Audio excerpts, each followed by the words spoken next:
En el antiguo régimen la desigualdad estaba firmemente asentada y raras veces se cuestionaba. El desarrollo de las ideas ilustradas va a generar unas expectativas que posibilitarán el que las mujeres aspiren a ser reconocidas como sujetos históricos amparadas en la idea de igualdad.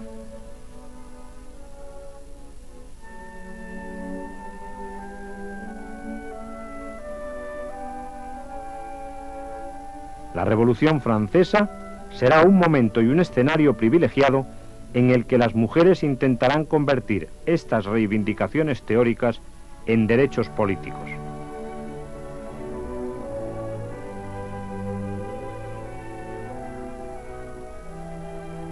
En 1991 se cumplen 200 años de la publicación por Olympia de Gouges de la Declaración de los Derechos de la Mujer y de la Ciudadana.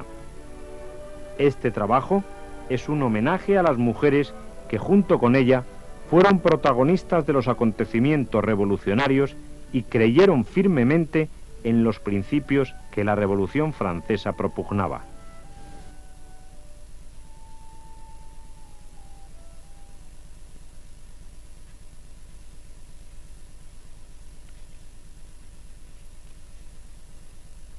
La mujer nace libre y permanece igual al hombre en derechos.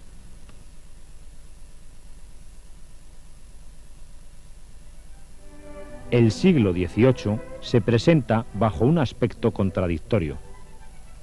Por un lado, se resalta su lado crítico, racionalista, que culminará en el estallido de la Revolución Francesa, y por otra parte, del 700 se destaca el aspecto frívolo encarnado en la mujer que parece reinar a través de la seducción en paseos, fiestas y bailes, y especialmente en los salones.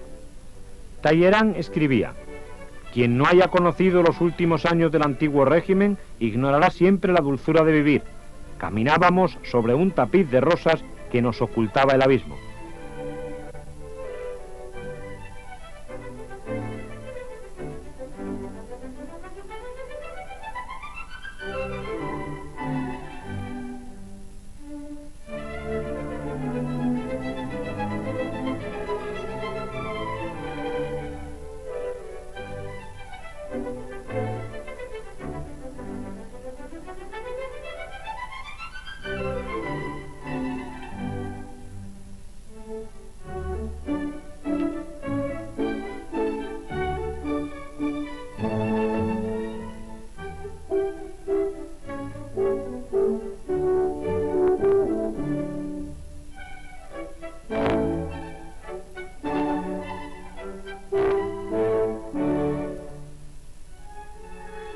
Pero desde el 17 los salones son lugares de encuentro donde se va formando una opinión pública de tendencia laica basada en el desarrollo de nuevas concepciones científicas, sociales y filosóficas que abonarán el terreno de la Ilustración y serán el germen de la Revolución Francesa.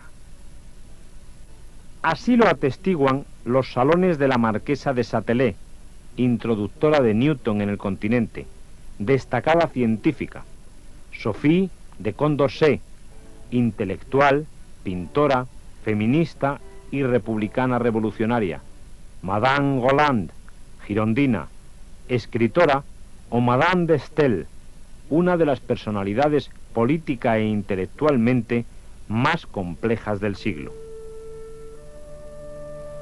Si a pesar de su protagonismo, las mujeres de las clases privilegiadas son desdeñadas por la historiografía oficial, el duro trabajo realizado por las mujeres del pueblo y la explotación a la que son sometidas son completamente silenciados.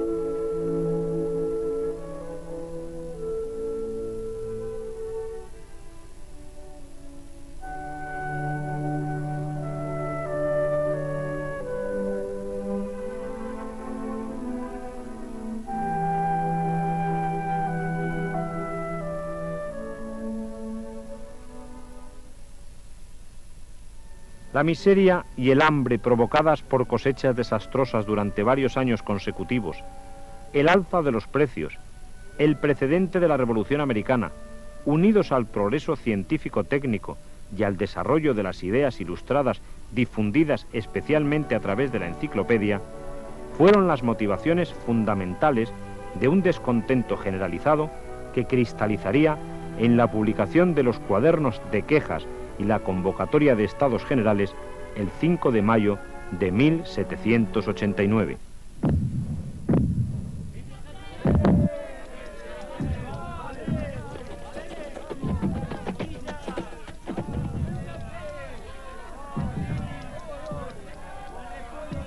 El 14 de julio se produce la toma de la Bastilla, símbolo de la cólera popular contra la opresión. El estereotipo que nos llega de la participación femenina en este acontecimiento representa un viejo fantasma de la masculinidad, el temor a la virilización del sexo o amazonismo.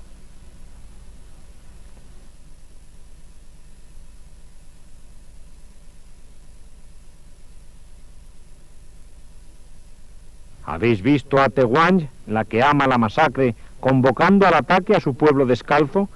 La mejilla y los ojos encendidos, representando su papel y ascendiendo con el sable en la mano la escalinata real.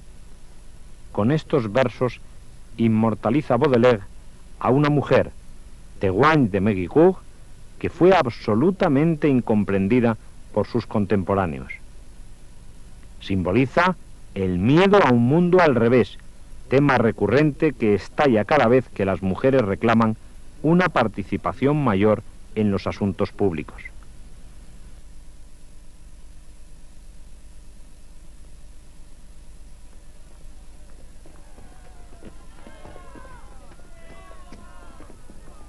Sin duda la acción más conocida, protagonizada colectivamente por las mujeres en el período revolucionario, es la marcha sobre Versalles.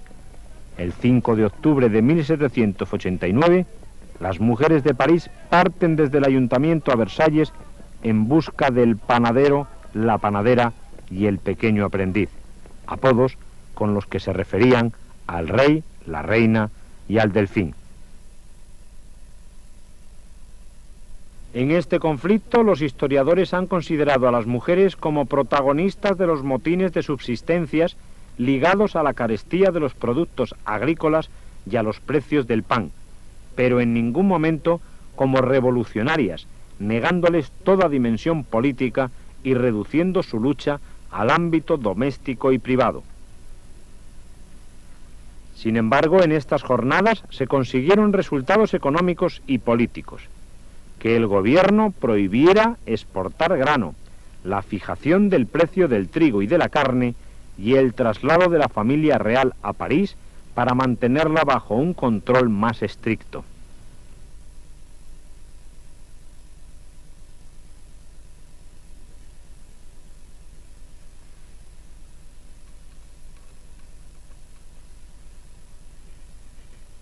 La ley debe ser la expresión de la voluntad general.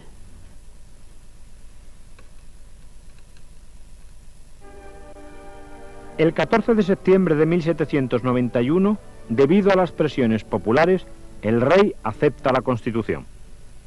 Al día siguiente, Olimpia de Gus, autora teatral, publica la Declaración de los Derechos de la Mujer y de la Ciudadana, documento político excepcional en el que se exponen los principios de una igualdad cívica entre los sexos fundada en la naturaleza y la razón. La Declaración de los Derechos del Hombre no reconocía ni el derecho al voto de las mujeres ni su igualdad política, dando la impresión de que la parte no asumida del proyecto ilustrado es precisamente la igualdad.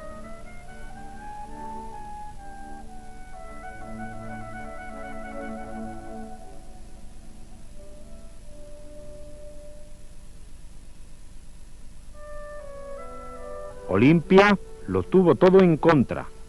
Además de ser mujer, era plebeya, bastarda y provinciana. Lúcida, poco antes de subir a la guillotina, redacta su testamento político no exento de humor.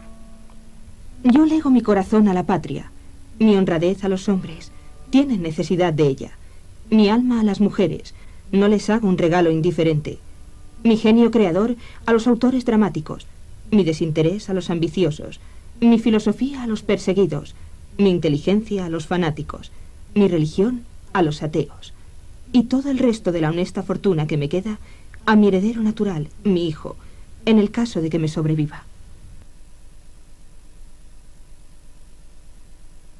Su hijo, Pierre Aubry, 10 días después de ser ajusticiada su madre, firma una profesión de fe cívica renegando de ella.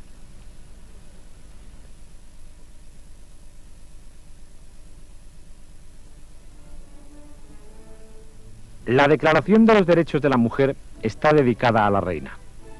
A María Antonieta se le achacan en este periodo, que culmina con el asalto a las Tullerías, inicio del fin de la monarquía, todos los vicios en los que puede incurrir tradicionalmente el sexo femenino.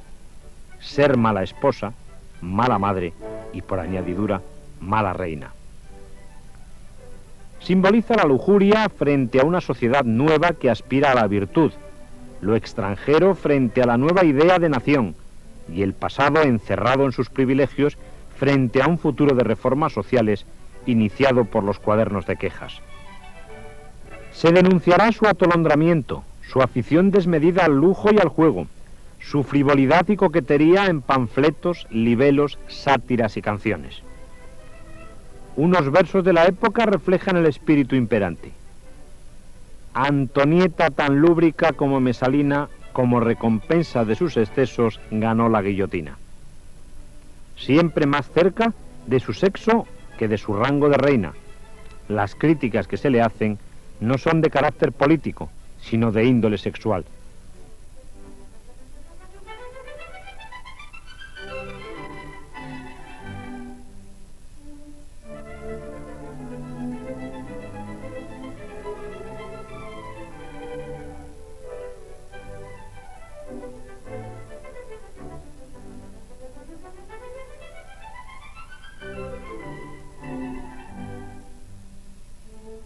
Ni ante la muerte, esa gran niveladora, dejará de ser mujer.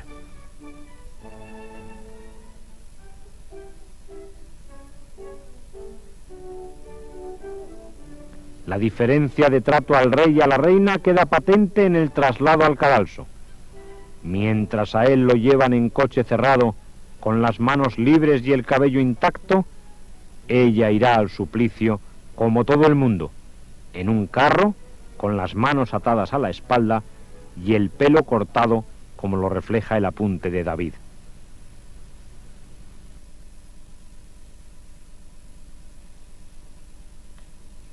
La mujer tiene el derecho de subir al cadalso. Debe tener igualmente el de subir a la tribuna.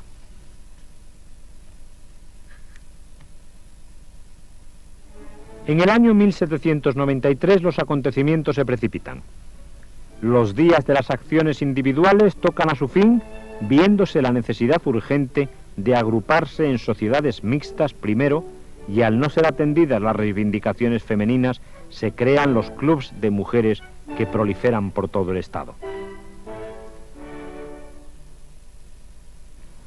Estas sociedades gozaban de escaso favor entre los revolucionarios. Robespierre opinaba: ellas son las encargadas de enseñar al universo que el pudor es un prejuicio, que los hombres deben ceder a las mujeres las tribunas y los asientos del Senado. Son estériles como el vicio, pero en revancha claman contra los fundadores de la República y calumnian a los representantes del pueblo. Las mujeres reivindican también su derecho a llevar la escarapela tricolor, que era obligatoria para los hombres desde 1792. Una mujer llevando escarapela se manifestaba como ciudadana. Si además llevaba gorro frigio, como ciudadana revolucionaria. Algunos historiadores minimizan estas pretensiones, reduciéndolas a una cuestión de moda o a una escaramuza entre mujeres, ocultando que se trataba de la expresión de diferencias políticas. Un miembro del Comité de Seguridad Nacional se escandalizaba. Hoy piden las mujeres el gorro frigio pronto exigirán el cinturón con las pistolas. No se equivocaba. Ante el peligro de la guerra exterior, exigirán las armas. Tehuán de Medicourt declararía entonces: ciudadanas, ¿por qué no podemos competir con los hombres? Nosotras también queremos merecer una corona cívica y ostentar el honor de morir por la libertad, que nos es tal vez más preciosa que a ellos, puesto que la dureza del despotismo se hacía pesar más sobre nuestras cabezas que sobre las suyas. Armémonos y vayamos a ejercitarnos 2 o 3 veces por semana a los Campos Elíseos. Pauline Léon y Claire Lacombe harán peticiones semejantes que les serán denegadas. Como reacción a estas peticiones, los revolucionarios ensalzarán a partir de ahora la figura de la mujer como guardiana de la nación y defensora de la libertad, pero dentro de la familia. Oh mujer, la libertad atacada por los tiranos necesita un pueblo de héroes. A vosotras os corresponde parirlos. Frente a la diversidad de heroínas, tanto individuales como colectivas, la revolución segrega su propia mitología sobre la mujer asentada en el orden y la moral. La imagen de la madre cívica, amante y nutricia es un símbolo de los nuevos valores de libertad, igualdad y fraternidad fundados en el orden natural. Las mujeres serán excluidas de la vida pública, quedando reducidas al papel de diosas o estatuas, como garante protector en una época de resquebrajamiento cultural.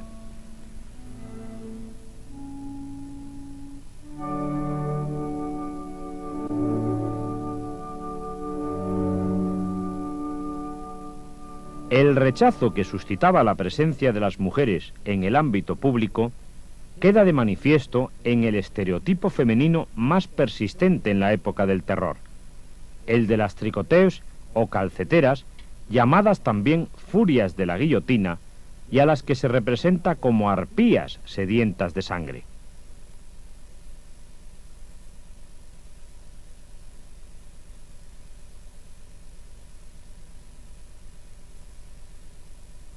Cuando una mujer ha sido declarada culpable, todo el rigor es ejercido por la ley.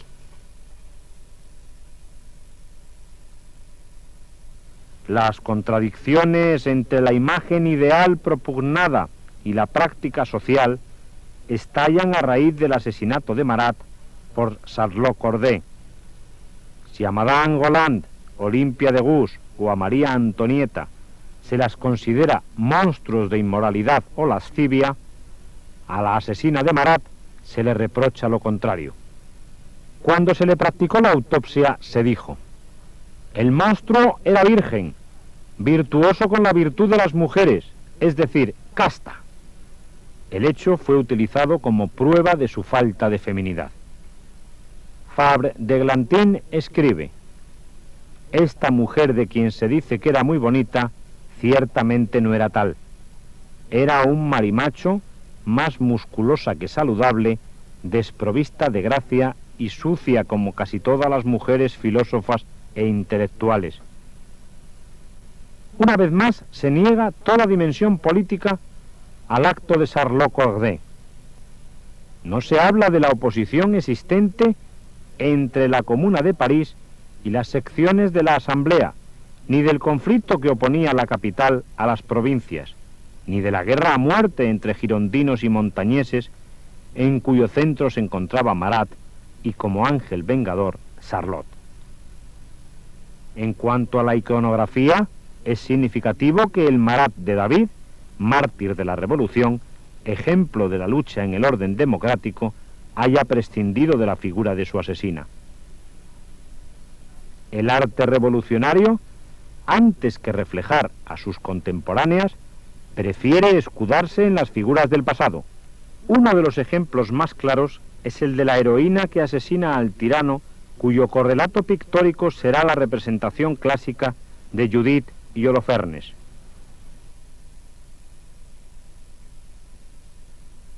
En nombre de la igualdad, la revolución atacó al antiguo régimen, pero esta igualdad solo significó para las mujeres el silenciamiento, cierre de los clubs, o la posibilidad de subir a la guillotina. Charlotte Corday será guillotinada el 17 de julio de 1793. María Antonieta el 16 de octubre del mismo año. Olimpia de Gouges el 3 de noviembre. Y Madame Roland el 8 del mismo mes, junto con otras mujeres de todos los estamentos sociales que subieron a la guillotina en el período del terror. Sophie de Condorcet había respondido a Napoleón cuando éste sostenía que las mujeres no debían intervenir en política, que ya que perdían la cabeza tenían derecho a saber por qué. Más lacónica aún fue la respuesta de una contemporánea a la pregunta: ¿qué había enseñado la Revolución Francesa a las mujeres? A morir.